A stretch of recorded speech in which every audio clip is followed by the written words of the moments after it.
Welcome to BSc Bihar state exam में आपका स्वागत है। यह वीडियो बीएसएससी इंटर लेवल का जो वैकेंसी निकला है उसी के लिए आज हम लोग मैथ का प्रैक्टिस सेट 3 का डिस्कशन करने वाले हैं, जो एडिटोरिया द्वारा वॉल्यूम 2 के माध्यम से 15 मॉडल सेट का प्रैक्टिस बुक निकाले गए। उसी प्रैक्टिस बुक में से प्रैक्टिस सेट 3 के मैथ के जितने भी इंपॉर्टेंट प्रश्न पूछे गए सारे का इस वीडियो में डिस्कशन करेंगे। वीडियो शुरू करने के पहले चैनल को सब्सक्राइब कर ले, साथ ही बेल बटन को दबा दें ताकि आने वाले प्रत्येक वीडियो का नोटिफिकेशन आपको समय पर मिल सके। साथ ही इस वीडियो को ज़्यादा से ज़्यादा शेयर करें ताकि लोगों के बीच यह वीडियो आसानी से पहुंच सके। चलिए वीडियो की शुरुआत करते हैं आज के इम्पोर्टेंट प्रश्नों के साथ। पहला प्रश्न देखते हैं। लिख रहा है, यदि m एक प्राकृतिक संख्या है और m से प्रारंभ होने वाली 5 क्रमागत प्राकृतिक संख्या का औसत क्या होगा। कोई संख्या m से स्टार्ट हो रहा है और वह क्रमागत संख्या कितनी, 5 क्रमागत संख्या का एवरेज चाहिए। मान लीजिए कोई संख्या 1 होगा तो क्रमागत संख्या क्या होता है, 1 2 3 4 और 5 क्रमागत संख्या होगा। जब इसका एवरेज निकालेंगे तो यह एवरेज क्या होगा, देखिए जब डिफरेंस सेम हो तो first term plus last term divide by 2 करते हैं एवरेज निकालने के लिए। तो 1 + 5 डिवाइड बाई 2 करेंगे तो कितना हो जाएगा, 5x 6/2 यानी 3, यानी एवरेज कितना आ जाएगा 3। यानी अगर लगातार प्राकृतिक संख्या 1 2 3 4 5 हो तो एवरेज कितना होगा 3। लेकिन क्वेश्चन में क्या कर रहा है, तो वह जो प्राकृतिक संख्या स्टार्ट कितना से हो रहा है, m से स्टार्ट हो रहा है। यानी 1 की जगह पे कितना है, m है। इस 2 की जगह पे कितना हो जाएगा, m+1, क्योंकि डिफरेंस कितना, 1 ऐड हो रहा है। इस 3 की जगह पे कितना हो जाएगा, m+2। यानी अगर 5 क्रमागत या 4 की जगह पे कितना हो जाएगा, m+3 और 5 की जगह पे कितना हो जाएगा, m+4। अब अगर यह m के फॉर्म में रहता है तो 5 क्रमागत संख्या का औसत कितना होता है 3, और m के फॉर्म में होने के कारण m+2 इसका क्या हो जाएगा, एवरेज हो जाएगा। यानी करेक्ट आंसर ऑप्शन बी इस प्रश्न का करेक्ट जवाब हो जाएगा। कौन सा, ऑप्शन बी। क्लियर है। यानी अगर हम 1 2 3 मान के एवरेज निकालिए तो मान लिए पहली संख्या m है तो m से यह कितनी ज़्यादा है, 1 यहाँ ज़्यादा और 1 यहाँ ज़्यादा। कितना ज़्यादा, 1 का डिफरेंस यहाँ आ रहा है, यहाँ 1 का डिफरेंस, यानी 2 डिफरेंस इसमें ऐड कर देंगे, यानी m+2 इसका एवरेज हो जाएगा। यानी correct answer option B. Next अगला प्रश्न देखिए। लिख रहा है, एक कंपनी में सभी कर्मचारियों का औसत वेतन दिया गया 20,000। यदि ए के कर्मचारियों का औसत वेतन 32,000 जबकि बी के कर्मचारी का औसत वेतन 18,000 है तो बी में 72 कर्मचारी है तो ए के कर्मचारियों की संख्या ज्ञात कीजिए।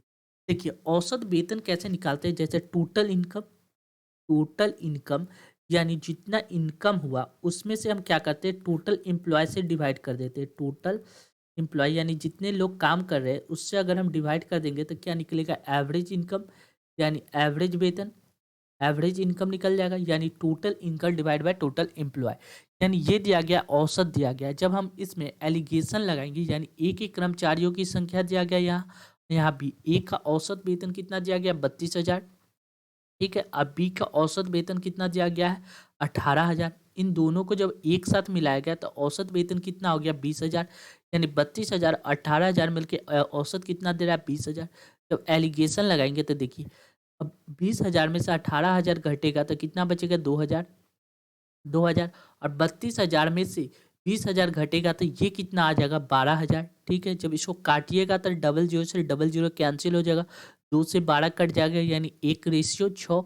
यानी ए में कितनी कर्मचारी, जो भी एलिगेशन निकालेंगे तो एलिगेशन लगाएंगे तो एम्प्लॉय की संख्या निकलेगा। क्या निकलेगा, एम्प्लॉय की संख्या।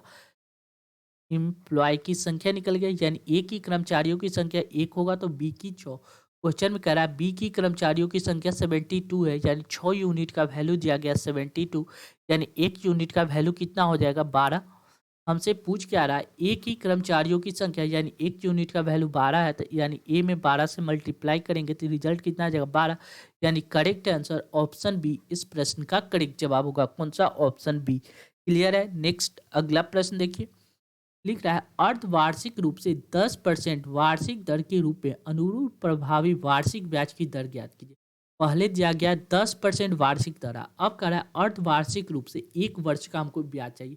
यानी एक वर्ष में कितना अर्धवार्षिक होगा, 2 अर्धवार्षिक होगा। एक 6 महीना पे ब्याज लगेगा, फिर अगला 6 महीना पे। अगर ओवरऑल देखा जाए तो 10% ब्याज लगता था, लेकिन एक 6 महीना पे कितना लगेगा, 5%। फिर अगला 6 महीना पे 5-5%, यानी 5% का 2 बार इंटरेस्ट लगेगा। या ओवरऑल इंटरेस्ट कितना निकलेगा, तो ए प्लस बी निकाल देंगे, यानी पहले 5 फिर 5 लग रहा है, फिर प्लस कर देंगे इन दोनों को, मल्टीप्लाई 5 × 5 / 100। जब इसको सॉल्व कीजिएगा तो 5×5 = 10, 10 + 25/100, 10 + 25/100 कीजिएगा तो ये आ जाएगा 10.25, यानी ओवरऑल एवरेज कितना आ जाएगा, 10.25%। यानी करेक्ट आंसर ऑप्शन ए इस प्रश्न का करेक्ट जवाब हो जाएगा। कौन सा, ऑप्शन ए। क्लियर है। नेक्स्ट अगला प्रश्न देखिए। यदि किसी राशि पर 25 वर्ष के लिए लिए गए कुल साधारण ब्याज मूलधन का 5/8 है, तो वार्षिक भुगतान किए गए एकल ब्याज की दर ज्ञात कीजिए। देखिए क्या करा, कोई राशि 25 वर्ष के लिए लेते हैं तो हमको साधारण ब्याज क्या प्राप्त होता है, मूलधन का 5/8 हमको सिंपल इंटरेस्ट प्राप्त होता है। मान लीजिए मूलधन 8 यूनिट है, माना लेट हम लोगों ने क्या किया, मान लिया क्या, पी फॉर प्रिंसिपल कितना है, 8 यूनिट, 8 यूनिट। अब हमको क्या करा है, कुल साधारण ब्याज यानी सिंपल इंटरेस्ट एसआई अगर निकालेंगे तो एसआई क्या करा है, प्रिंसिपल यानी 8 का कितना, 5/8 है, यानी एसआई अगर हम निकालेंगे तो ये कितना आ जाएगा, 5 यूनिट। ठीक। हमसे पूछ रहा है तो वार्षिक भुगतान किए गए एकल ब्याज की दर निकालना है, यानी रेट निकालना है। टाइम कितना दिया है, 25। सिंपल इंटरेस्ट का फॉर्मूला क्या होता है, एसआई बराबर क्या होता है, P/R/T/100 होता है। यानी सिंपल इंटरेस्ट हमको कितना आ रहा है, 5 यूनिट आ रहा है।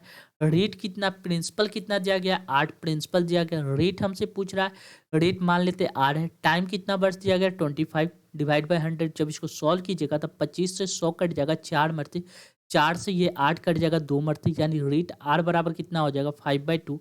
5/2 को हम लोग कितना लिख सकते हैं, 2.5%। यानी करेक्ट आंसर ऑप्शन ए इस प्रश्न का करेक्ट जवाब होगा। कौन सा, ऑप्शन ए। क्लियर है। नेक्स्ट अगला प्रश्न हम लोग देखेंगे। नेक्स्ट प्रश्न क्या करा है ये देख लेते हैं। लिख रहा है, एक दर्जन जोड़ी जूते का अंकित मूल्य 7200 रुपया है तथा अंकित मूल्य पे 20% छूट है, और यह 1440 रुपये में कितने जोड़े जूते खरीदा जा सकता है। एक जोड़ा यानी कहने का मतलब 12, एक जोड़ा में कितना होता है, 2 पेयर। एक दर्जन जोड़ा यानी 12 पेयर, यानी 12 पेयर जूता हमको खरीदने में कितना लगता है, एक दर्जन कहने का मतलब 12 पेयर, 12 पेयर खरीदने में हमको लगता है 7200 रुपया। ठीक।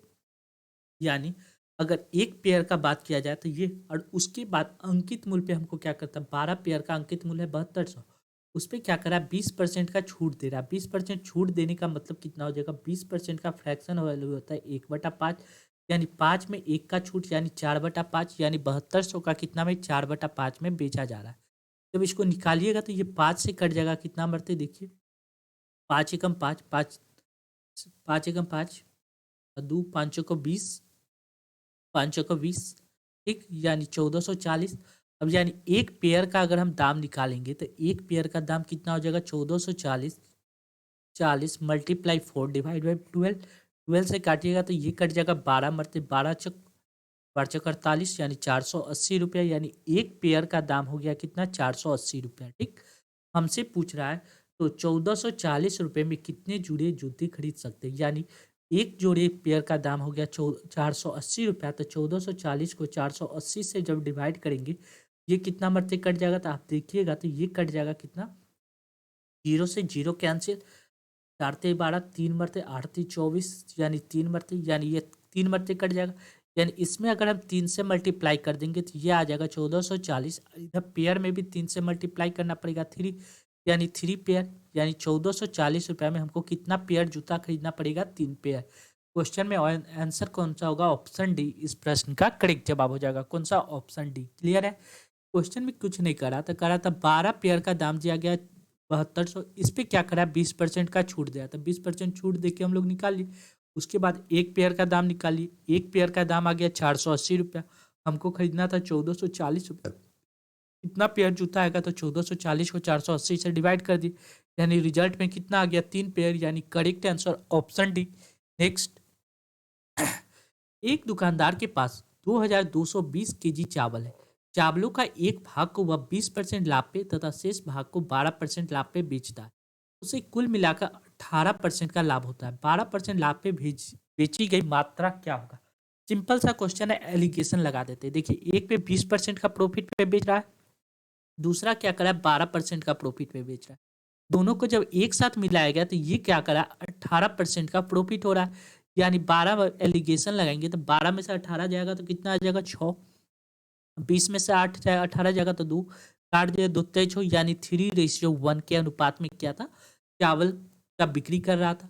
पूछ क्या रहा था 12% पे बेची कितनी मात्रा बेचा गया, यानी 12% पे एक 3 1 4 4 यूनिट, एक दुकानदार के पास इतना केजी चावल था, यानी 3 1 4 4 यूनिट का वैल्यू दिया गया कितना 2220।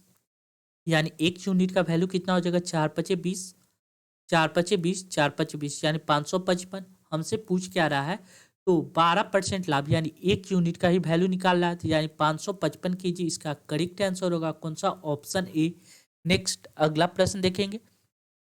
अगला क्वेश्चन क्या कर रहा है, देखिए ए अपनी आय का 18% क्या करता है बचत कर लेता है, 18% वह सेव कर लेता है। यदि उसकी आय में 41% की वृद्धि होती फिर भी वह उतनी ही धनराशि बचा पाता है, तो उसके व्यय में कितना प्रतिशत का वृद्धि करना पड़ेगा।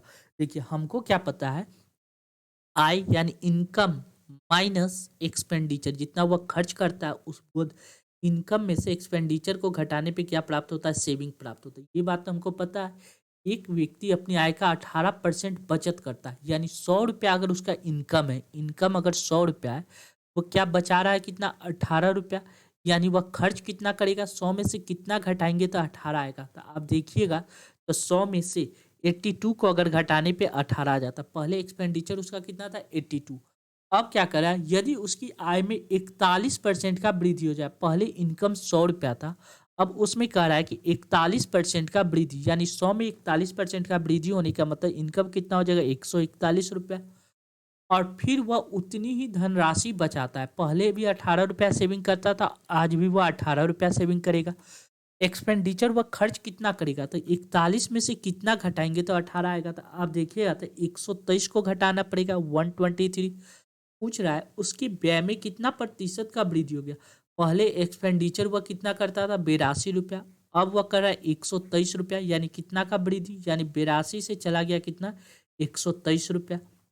यानी कितना का वृद्धि हो रहा है, तो आप देखिए आप 41 यानी 41 रुपया का वृद्धि।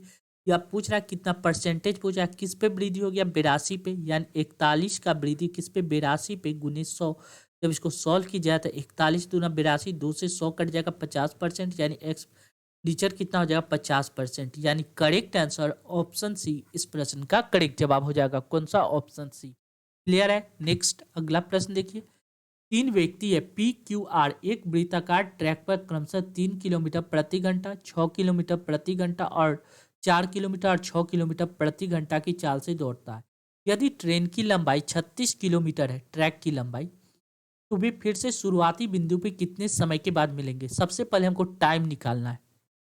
टाइम बराबर होता क्या है, डिस्टेंस अपॉन स्पीड। क्या होता है, distance distance upon speed. Time बराबर डिस्टेंस अपॉन स्पीड होता है।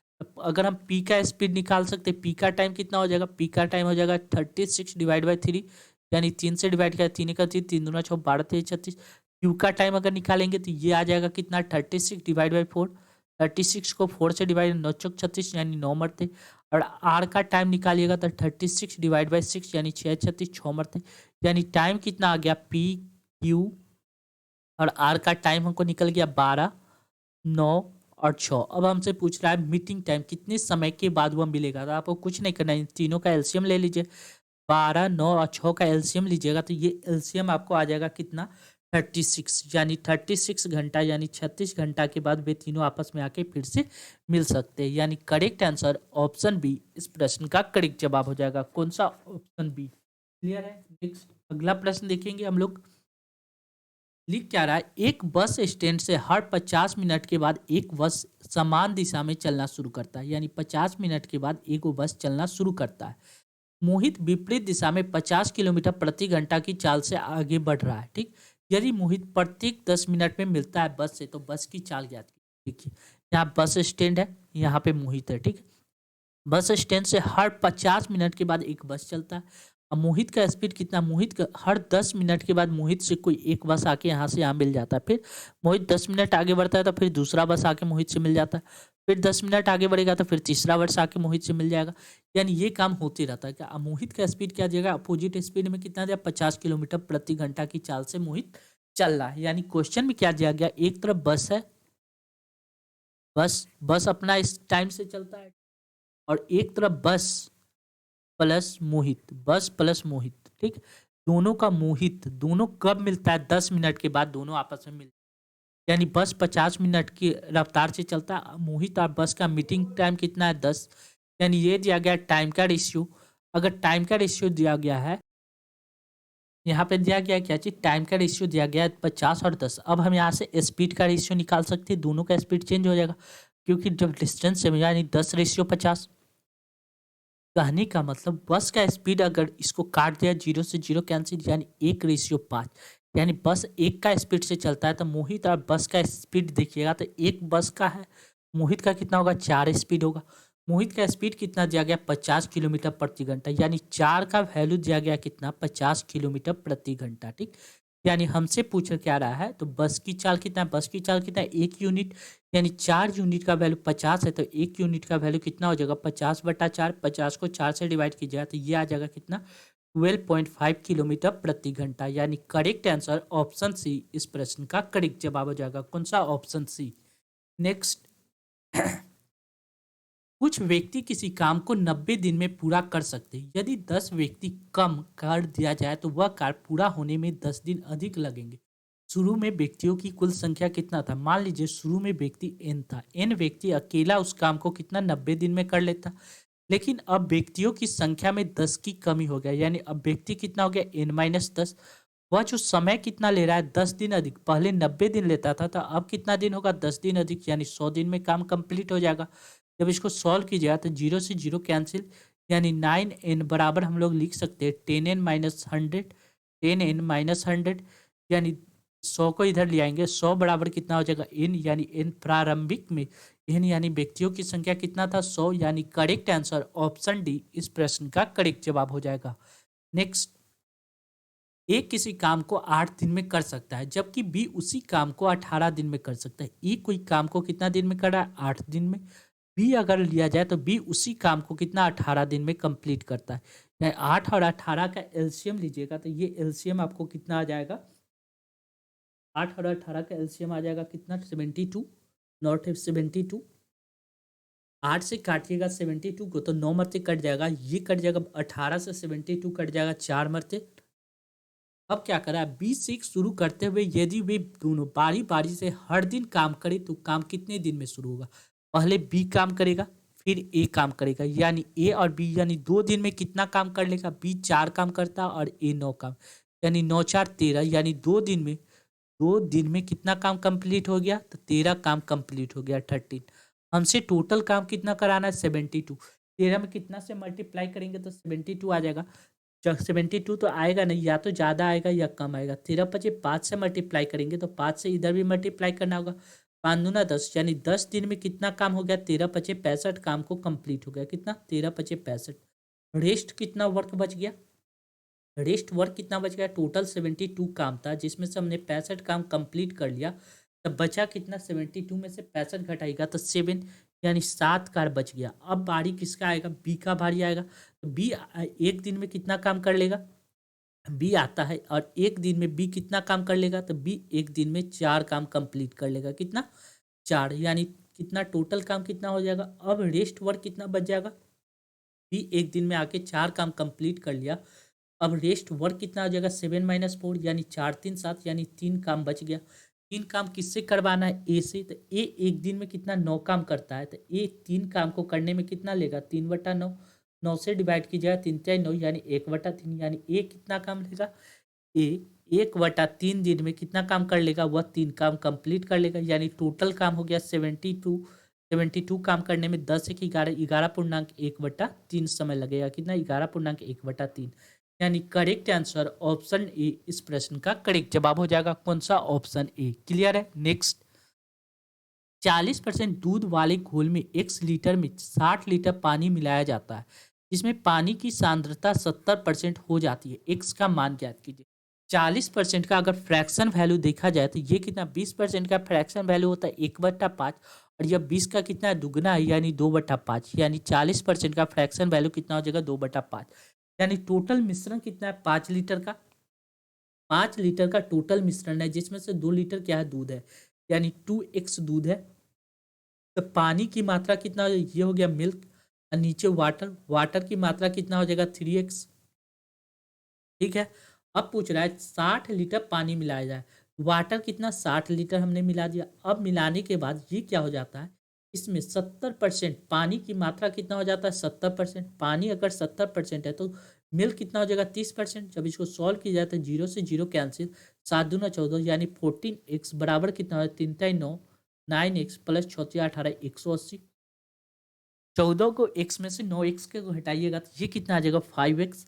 5x बराबर कितना है, 180, यानी x का यहाँ से वैल्यू निकालिएगा तो ये कितना आ जाएगा, 5×3 = 15, 16 17 18 3, ये आ जाएगा कितना, 36, यानी 6×5 = 30, यानी x का वैल्यू 36 आ गया। हमसे पूछ क्या रहा है, x का मान क्या है, x मतलब घोल की मात्रा, यानी x बराबर हमने कितना माना था, 5 यूनिट। x बराबर हमने 5 यूनिट माने, और यहाँ x का वैल्यू 36, यानी 5x। 5 × x का वैल्यू निकालेंगे तो 36 में 5 से मल्टीप्लाई कीजिएगा तो 6×25 = 5 15 3 18, यानी 180 इसका करेक्ट आंसर होगा। कौन सा, ऑप्शन डी इस प्रश्न का करेक्ट जवाब हो जाएगा।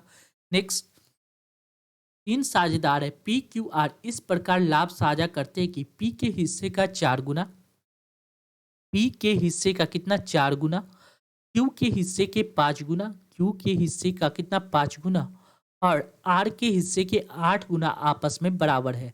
तो PQR के लाभ का अनुपात ज्ञात कीजिए। जिसका वैल्यू निकालना उसको भूल जाइए, बचा कितना, QRR। इसमें 5 और 8 है, 5 और 8 जिसका वैल्यू निकाला, जैसे P Q और R का वैल्यू निकाला है, तो P का वैल्यू निकाला है तो इसको भूल जाइए, बचा कितना, 5 और 8 को मल्टीप्लाई किया जाए तो 8×5 = 40 रेशियो। Q का वैल्यू कितना, इसको भूल जाइए, बचा कितना, 4 और 8, 8×6 = 32, यानी 32। अब देखिए R का निकालना है तो इसको भूल जाइए, बचेगा कितना, 4 और 5 5×4 = 20। अब क्या कीजिए, इसको काट दीजिए। इसको कितना से कटेगा, 4 से काटेंगे तो ये आ जाएगा 10, ये आ जाएगा 8, 8×32, ये आ जाएगा 4×5 = 20, यानी 5, यानी 10:8:5 इसका करेक्ट आंसर होगा। कौन सा, ऑप्शन बी इस प्रश्न का करेक्ट जवाब हो जाएगा। नेक्स्ट, एक बल्ले और एक गेंद की कीमत 9:5 है, यानी एक बल्ले है, बल्ले, और दूसरा क्या है, गेंद। इनका रेशियो कितना दिया गया, 9:5। ठीक। आगे क्वेश्चन में क्या कर रहा है, बल्ले की कीमत गेंद की कीमत से 380 रुपये अधिक है, यानी बल्ले गेंद की कीमत से ये 9 कितना अधिक है, 5 से 9 देखेंगे तो ये 4 अधिक है। 4 यूनिट का वैल्यू दिया गया 380, यानी 1 यूनिट का वैल्यू कितना हो जाएगा, 8×32, 4×9 = 36, 9 मरते लगाएंगे, 1 यूनिट का वैल्यू कितना हो जाएगा, 9×36, 9 36 37 38 2 4×5 = 20, 95। 1 यूनिट का वैल्यू 95। तो गेंद की कीमत कितना हो, यानी 1 यूनिट का 95 है तो 5 यूनिट का वैल्यू चाहिए। 50 25 के 5 हासिल दूँ, 9×5 = 45 46 43, यानी 475, यानी करेक्ट आंसर ऑप्शन सी इस प्रश्न का करेक्ट जवाब हो जाएगा। कौन सा, ऑप्शन सी। क्लियर है। नेक्स्ट, अगला प्रश्न देखिए, लिख रहा है दिए गए आकृति में एंगल ए का मान ज्ञात कीजिए। ये ट्रायंगल और इस ट्रायंगल में देखिए, ये भुजा आपस में बराबर है, ये भुजा आपस में बराबर है, यानी दो भुजा बराबर है। ये एंगल 70 है तो ये वाला एंगल भी कितना हो जाएगा, 70 डिग्री, क्योंकि दोनों भुजा आपस में बराबर है। जब ये दोनों बराबर है तो ये वाला एंगल, ये वाला साइड भी आपस में बराबर होगा। ये कौन है, समबाहु, ये समरूप त्रिभुज हो जाएगा, यानी ये 2x बराबर कितना हो जाएगा, x+2, यानी 2x बराबर कितना हो जाएगा, ये एंगल के बराबर है, ये एंगल के बराबर होगा, यानी 2x बराबर कितना है, x+20। जब x का वैल्यू निकालिएगा, x बराबर 20 आ गया। अब हमसे क्वेश्चन में क्या पूछ रहा है, तो a का मान कितना है, a का मान कितना है, 2x, यानी 2×20, यानी 20 दूना कितना हो जाएगा, 40 डिग्री, यानी करेक्ट आंसर ऑप्शन ए इस प्रश्न का करेक्ट जवाब हो जाएगा। कौन सा, ऑप्शन ए। क्लियर है। Next, sin 75 plus sin 15 degree का मान ज्ञात कीजिए। आपको इसमें याद होना चाहिए कितना, sin 75 डिग्री का वैल्यू कितना होता है। इसका वैल्यू आपको होता है √3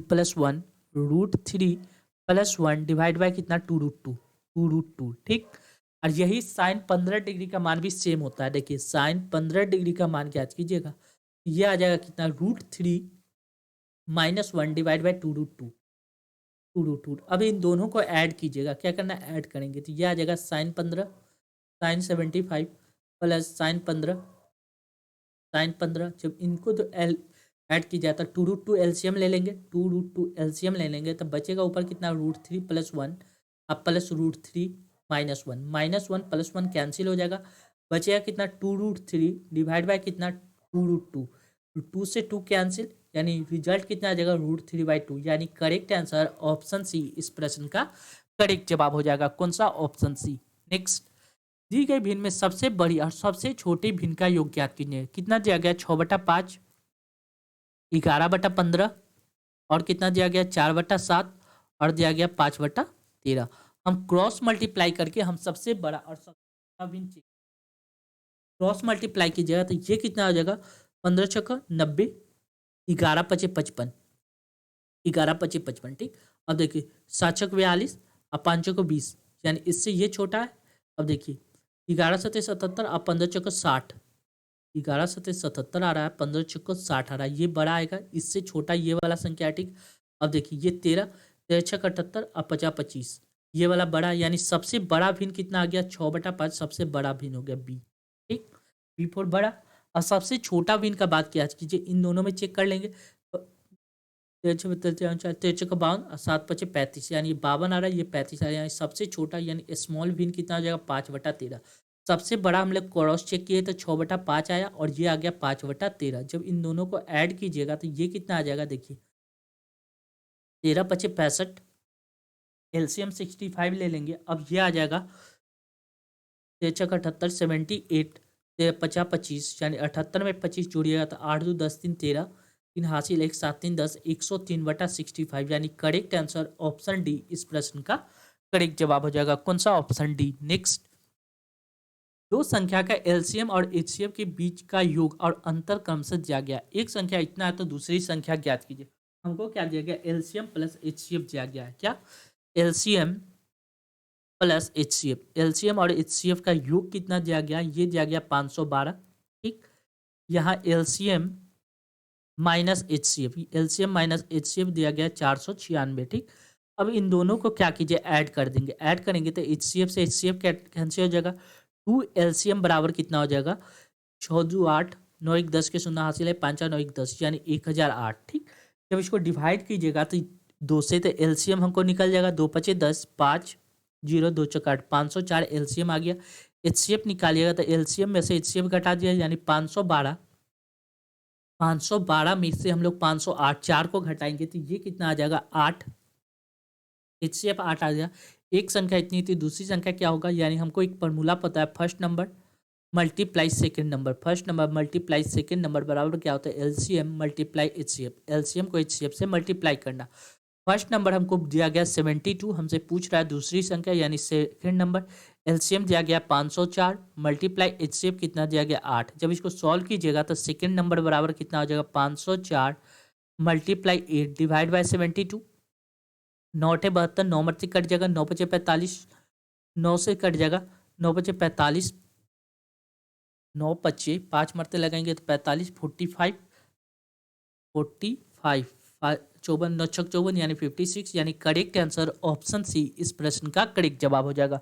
कौन सा? Option C. क्लियर है? नेक्स्ट अगला प्रश्न देखिए, दिख रहा है 216 के विषम भाजकों की योग कितना होगा? देखिए 216 का सबसे पहले विषम भाजक कैसे ज्ञात करेंगे? 216 को हम लोग क्या लिख सकते हैं? 216 को हम लोग लिख क्या सकते हैं? ये देखिए, ऑड संख्या होता है और एक होता है इवन संख्या। देखिए दिया गया कितना? 216, 216 का अगर हम देखा जाए तो ये कितना होता है? 6 का क्यों होता है 216। ठीक, 6 को हम लोग क्या लिख सकते हैं? 2 गुने 3 लिख सकते हैं 6, इसके पावर क्यों है हमसे पूछा है, यानी 2 के पावर 3 मल्टीप्लाई कितना है? 3 के पावर 3। क्वेश्चन में कह रहा है विषम भाजकों की संख्या, यानी सम वाला को छोड़ देना। 3 के पावर 3 में कितना विषम भाजक होगा? ये देखिए, या तो 3 के पावर 0 हो सकता है 1, दूसरा हो सकता है 3 के पावर 1, तीसरा देखेंगे 3 के पावर 2 और चौथा हो जाएगा कितना? 3 के पावर 3। अब इनके विषम भाजकों की संख्या का योग ज्ञात करना है, यानी 3 के पावर 0 1 हो जाता है, 3 के पावर 1 3 हो जाएगा, 3 का स्क्वायर कीजिएगा तो 9 हो जाएगा, 3 का क्यूब कीजिएगा तो 27 हो जाएगा। ठीक, 9 1 10, 10 और 30 40, यानी विषम भाजकों की संख्या कितना आ जाएगा? 40, यानी करेक्ट आंसर ऑप्शन सी इस प्रश्न का करेक्ट जवाब हो जाएगा।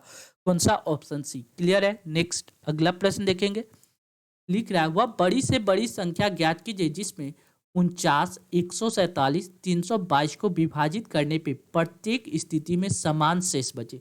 जब भी समान शेष बचने का बात किया जाए तो इनको क्या कीजिए आप ऑप्शन का सहारा से सॉल्व कर लीजिए। देखिए 49 समान शेष बचना है तो ऑप्शन अगर देखा जाए, देखिए 49 को हम लोग क्या लिख सकते हैं, 49 को 7 गुने 7 49 हो जाएगा। अब देखिए 147 को हम लोग क्या लिख सकते हैं, 7 से काटेंगे तो 7 एकम 7, 7 7। देखिए 147 को जब हम 7 से डिवाइड करेंगे तो ये कितना मरते जाएगा, 7 7 दूना 14, 21 मरते। 21 को कितना लिख सकते हैं, 7 गुने 3, यानी 147 का जब एलसीएम लेंगे तो 7 गुने 7 मल्टीप्लाई 3 आ जाएगा। अब देखिए 322 को जब एलसीएम लीजिएगा तो 322 आपको कट जाएगा कितना, 7 गुने 2 गुने 13। ठीक, अब क्या करा, प्रत्येक स्थिति में समान शेष बचे। अगर हम 7 से काट दे तो वह संख्या क्या देगा, प्रत्येक स्थिति में 0 0 0 रिमाइंडर देगा। यानी हर स्थिति में समान शेष बच सकता है कब, जब 7 से हम लोग डिवाइड कर दे तब। यानी 7 से वह तीनों संख्या आसानी से कट जाएगा। यानी करेक्ट आंसर ऑप्शन ए इस प्रश्न का करेक्ट जवाब हो जाएगा। केवल 7 ऐसी संख्या है जो समान स्थिति में हर स्थिति में कितना रिमाइंडर देगा, 0। यानी हर एक स्थिति में समान रिमाइंडर देगा, यानी correct answer option A. Next, साधारण ब्याज पे एक धनराशि 4 वर्ष में 2 गुना हो जाता है तो समान ब्याज की दर पे कितने समय में वह 7 गुना हो जाएगा। देखिए कोई धनराशि साधारण ब्याज पे है, ठीक है, वह 4 वर्ष में कितना हो जाता है, 2 गुना हो जाता है। यानी 1 यूनिट है तो 4 वर्ष में 4 ईयर में कितना हो जाएगा, 2 यूनिट, 2 यूनिट। यानी इंटरेस्ट हमको कितना देगा, पी इंटरेस्ट देगा। यानी यहाँ से यहाँ तक जाने में इंटरेस्ट कितना हो जाएगा, S I 1 unit, S I कितना हो जाएगा, 1 यूनिट। यहाँ से हम लोग क्या निकाल सकते हैं, रेट निकाल सकते हैं, आर आर निकल जाएगा यहाँ से। मान लीजिए कोई प्रिंसिपल पी है, ठीक, यह प्रिंसिपल पी था, तो 4 साल में कितना होगा, 2p हो गया। दोनों का इंटरेस्ट देखिए तो 1p आ रहा है इंटरेस्ट, सिंपल इंटरेस्ट। यानी प्रिंसिपल पी है, रेट आर है, टाइम कितना है, 4 वर्ष। 4 वर्ष में वो हमको इंटरेस्ट कितना दे रहा है, 1p इंटरेस्ट दे रहा है। यानी p से p कैंसिल हो गया, यानी रेट हमको निकल गया कितना, 4 से 100 काट दिया 25 मरते, यानी रेट निकल गया 25%।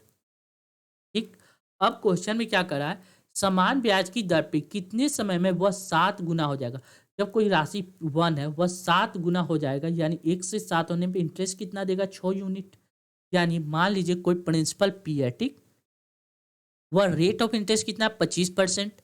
25% का मतलब 25/100। टाइम कितना दिया है, टी वर्ष में वह इंटरेस्ट हमको कितना देगा, 6 यूनिट, 6p इंटरेस्ट देगा। पी से पी कैंसिल हो गया, 25 से 100 काट दिया, 25 चौका 100, यानी 4 मरते। यानी टाइम कितना हो जाएगा, 4 की 24, यानी 24। यानी 24 वर्ष में वह हमको कितना देगा, 7 गुना देगा। यानी करेक्ट आंसर ऑप्शन सी इस प्रश्न का करेक्ट जवाब हो जाएगा। कौन सा, ऑप्शन सी। क्लियर है। नेक्स्ट अगला प्रश्न देखिए, इसका ट्रिक भी होता है लेकिन बेसिक मेथड ही इसका अच्छा है। ठीक है, नेक्स्ट अगला प्रश्न हम लोग सीखेंगे। लिख रहा है एक कार को एक्स पुरुष 15 दिन में पूरा कर सकता है, 3 दिन के बाद 10 और पुरुष उसके साथ जुड़ते हैं तो शेष कार अब 8 दिन में पूरा हो जाता है। एक्स का मान ज्ञात कीजिए। मान लीजिए शुरू में एक्स व्यक्ति था, वह उस काम को कितना दिन में, 15 दिन में कंप्लीट कर लेता, लेकिन 3 दिन के बाद 10 पुरुष और काम कर जुड़ गए। यानी 3 दिन तक वही एक्स व्यक्ति 3 दिन तक काम किया, ठीक, फिर प्लस कितना व्यक्ति आ गया, एक्स प्लस 10 व्यक्ति उसमें जुट गया। यह 10 व्यक्ति जुटने के बाद वह शेष काम को 8 दिन में कंप्लीट कर लिया। यानी यह काम 3 दिन किया और रेस्ट ये x प्लस 10 कितना 8 दिन में काम कंप्लीट कर लिया। जब इसको सॉल्व कीजिएगा तो 15x बराबर कितना हो जाएगा, 3x प्लस कितना 8x प्लस 80। ठीक, 8 दो 10 एक 11, 11 15x में से 11x घटेगा तो कितना आ जाएगा, 4x। 4x बराबर कितना 80, यानी x बराबर कितना 20, यानी 4 दूना 8, x का वैल्यू कितना आ गया 20। अब पूछ रहा है क्या, x का मान आ गया 20, यानी correct answer option B. Next अगला प्रश्न देखेंगे। लिख रहा है संख्या दिया गया 54, 56 इतना और इतना है, प्रत्येक में x को घटाने पे प्राप्त संख्या समान अनुपाती है तो x का मान ज्ञात कीजिए। देखिए 54 है, कोई संख्या कितना है, 54 दिया गया है। देखिए अगर हम बेसिक समझे तो 54 माइनस एक्स बटा कितना दिया, 49 माइनस 6, ठीक, बराबर कितना 22 minus x divide by 21 minus x. जब इसको सॉल्व करके एक्स का वैल्यू निकालिएगा, वही वैल्यू अगर यहाँ पुट कीजिएगा तो आपको रिजल्ट आ जाएगा। ठीक है, लेकिन अगर ऐसे ना निकाला जाए तो आप क्या कीजिए, आपको इसको बेसिक ना तो एडवांस मेथड सीखिए। देखिए इसको हम लोग कैसे बनाएंगे, ये देखिए कितना दिया गया, 54 दिया गया, कितना 54, उसके बाद दिया गया 49, उसके बाद दिया गया 22 और कितना 21। अब क्या कीजिए, इन दोनों का डिफरेंस निकालिए। तो 54 और 49 का डिफरेंस निकालिएगा तो ये आ जाएगा 5। और देखिए 21 और 22 का डिफरेंस निकालिए, ये आ जाएगा 1। ठीक, इस डिफरेंस के एक से हमको क्या करना है, इसके पहले वाला के गुना करना है, यानी 54 में 1 से मल्टीप्लाई कीजिए और इसका डिफरेंस है यह दो को दोनों के पहले वाले में गुना करना है, इसमें 5 से मल्टीप्लाई कीजिएगा। जब 54 में 1 से मल्टीप्लाई कीजिएगा तो यह आ जाएगा 54 और 22 को 5 से मल्टीप्लाई किया, 5 दूना 10, 5 दूना 10 एक 11, 110 आ जाएगा कितना। अब क्या कीजिए, 54, 110 और 54 का डिफरेंस निकालिए, ये डिफरेंस आपको कितना आ जाएगा, 6, 5 यानी 56, कितना आया, 56 आ गया। और 56 को संख्या कितना था, 1 2 3 4, यानी 56 को 4 से डिवाइड कर दिए, 56 को 4 से डिवाइड कीजिए, ये आ जाएगा 13, यानी x का वैल्यू कितना आ गया, 13। यहाँ से भी सॉल्व कीजिएगा तो x का वैल्यू कितना आ जाएगा, 13, 13 ही आएगा। हमने क्या किया, इन दोनों का डिफरेंस निकाले, इसके डिफरेंस से इसमें मल्टीप्लाई किया और इन दोनों का डिफरेंस से इसमें मल्टीप्लाई किया। ठीक, जो संख्या रिजल्ट है उसका डिफरेंस निकाल के 1 2 3 4 से डिवाइड करें, 4 से डिवाइड करने पे एक संख्या प्राप्त हो गया। अब क्या कर रहा है, x का वैल्यू 13 आ गया, जब यहाँ पुट करेंगे तो 8 मल्टीप्लाई 13 माइनस कितना 25, रेशियो कितना दिया गया है, 7 मल्टीप्लाई 13 माइनस 26। ठीक, जब इसको सॉल्व कीजिएगा, 8 को 13 से मल्टीप्लाई कीजिएगा, 14 चौका 56 हो तो 14 आ रहा है, 14 आ रहा है, 13 नहीं 14, यानी 14 से मल्टीप्लाई करना पड़ेगा। यहाँ 8 को 14 से मल्टीप्लाई कीजिएगा तो ये आ जाएगा कितना, 112, 112 मल्टीप्लाई माइनस 25, रेशियो कितना दिया, 14 को 7 से मल्टीप्लाई किया जाए तो 98, 98 माइनस 26, यानी 112 में से 25 घटाइएगा तो 87, रेशियो कितना आ जाएगा, 72, यानी 29, रेशियो कितना आ गया, 24, यानी करेक्ट आंसर ऑप्शन ए इस प्रश्न का करेक्ट जवाब हो जाएगा। कौन सा, ऑप्शन ए। क्लियर है, 3 से डिवाइड कर दीजिए। नेक्स्ट अगला प्रश्न हम लोग देखेंगे। क्वेश्चन क्या कर रहा है, देखिए log 8x बराबर कितना है, 2/3, 2/3। ठीक है, यानी अगर हम क्या कर सकते हैं, log का एक फॉर्मेशन होता है, ये हमको सीखना है। log कैसे देखते हैं, log ax बराबर के, log ax बराबर के दिया हो, इस बात को हम लोग लिख सकते हैं x के पावर के बराबर a, x के पावर के बराबर a, यानी जो यहाँ पे दिया गया उसके पावर, यानी x के पावर 2/3 बराबर हम लोग क्या लिख सकते हैं, 8, यानी x के पावर 2/3 इधर रखेगा, यहाँ 8 को हम लोग क्या लिख सकते हैं, 2 का क्यू 8 होता है। क्लियर है। अब हमने क्या किया, दोनों तरफ क्या कीजिए, दोनों तरफ 3 से मल्टीप्लाई कर दीजिए, दोनों तरफ। देखिए x के पावर 2 क्यू लिख सकते हैं, 8 हाँ लिख सकते हैं, कोई दिक्कत नहीं। एक मिनट, एक मिनट, बेसिक यहाँ कंसेप्ट गलत है, यहाँ पे होता क्या ये देख लेते हैं। एक मिनट, देखिए लॉग का फॉर्मेशन क्या करता है ये जानना जरूरी है। लॉग ए एक्स बराबर के, लॉग ए एक्स बराबर के दिया गया था, यानी ए के पावर के बराबर एक्स होता है। क्या होता है, ए के पावर के बराबर एक्स। ठीक, अब यहाँ पे क्या दिया गया है, लॉग 8x बराबर 2/3, यानी इस बात को हम इस फॉर्मेशन पे क्या लिख सकते हैं, यहाँ a के जगह पे क्या है, 8 है, यानी 8 लिखेंगे। यहाँ k के जगह पे कितना है, 2/3, यानी 8 के पावर 2/3 बराबर x आ जाएगा। 8 को हम लोग लिख सकते हैं 2 के पावर 3 डिवाइड बाई पावर कितना, 2/3 बराबर x, 3 से 3 कैंसिल, 2 का स्क्वायर कितना हो जाएगा, 4, 2 की पावर 2 बराबर x, यानी 2 की पावर 2 कितना आता है, 4, यानी करेक्ट आंसर ऑप्शन ए इस प्रश्न का करेक्ट जवाब होगा। कौन सा, ऑप्शन ए। क्लियर है। नेक्स्ट अगला प्रश्न देखिए, क्या क्या है, दिया गया पाई चार्ट में, पाई चार्ट का अध्ययन करें जिसमें 2016 में एक कंपनी के 5 उत्पाद ए बी सी डी और ई की बिक्री का वितरण को दर्शाया गया और पूछे गए प्रश्नों का उत्तर दीजिए। 2016 में कुल 14,616 यूनिट बेची गई, तो डी की कितनी यूनिट बेची गई, डी का कितना यूनिट बेचा गया, डी का 100 डिग्री, टोटल कितना होता 360 डिग्री, टोटल कितना होगा 360 डिग्री अगर बेचा जाता 360 डिग्री तो इसका वैल्यू कितना आ जाता 14,616। ठीक, यानी 1 डिग्री का वैल्यू कितना हो जाएगा 14,616 डिवाइड बाय 360। 360 हमसे पूछ आ रहा है 360 हो जाएगा, जब इसको काटिएगा तो ये कट जाएगा आसानी से 406 मरते, इससे काटिएगा तो ये कट जाएगा 406 मरते, यानी 40.6 मरते आसानी से कट जाएगा।